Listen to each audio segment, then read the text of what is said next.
আসসালামু আলাইকুম। আজকে আমি চিকেন বিরিয়ানি তৈরি করেছি। পেঁয়াজ গরম মশলা দিয়ে একটু ভেজে নিব। এটা যখন বাদামি রঙের হয়ে যাবে তখন আমি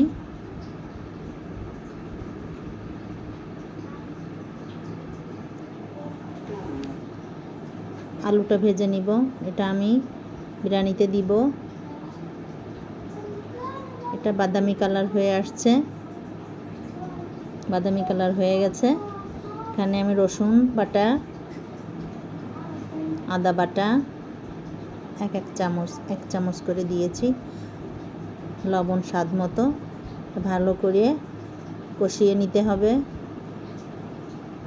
এই চুলায় আমি আলু ভাজা বসিয়ে দিয়েছি। এটা একটু ভাজা হোক। এটা যখন কষানো হয়ে গেছে তখন আমি মরিচের গুঁড়া 2 চামচ দিয়েছি,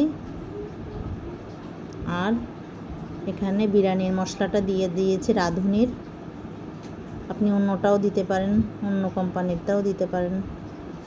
আর দিয়েছি টক দই এবং সস। ভালো করে একটু কষিয়ে নিতে হবে।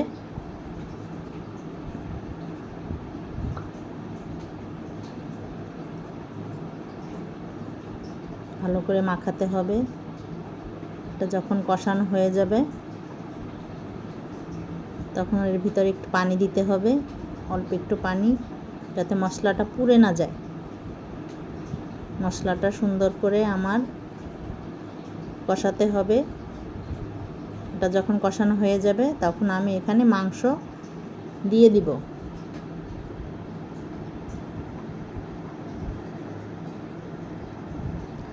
মাংসটা থেকে যখন পানি বের হয়ে যায়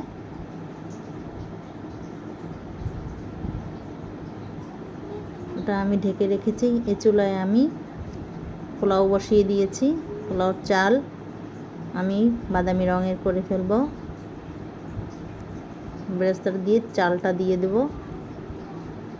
চালটা ভালো করে ভাজতে হবে।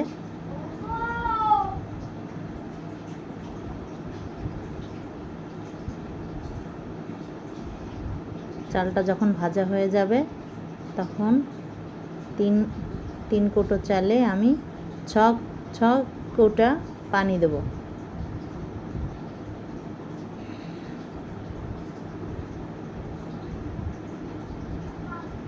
এদিকে আমার মাংস হয়ে আসছে, আমার মাংস থেকে পানি বের হয়েছে। আমি মাংসে আলাদা পানি দিব না। আমার পোলাওটা হয়ে আসছে, মাংসটা ঢেলে দিয়েছি এবং এটাকে এখন আমার মিক্সড করতে হবে।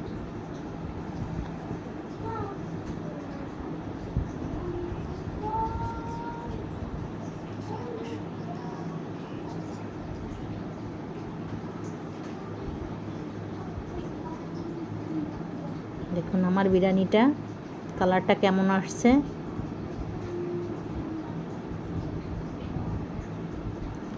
ভালো করে মিশিয়ে নিতে হবে যাতে কোনো সাদা ভাত না থাকে।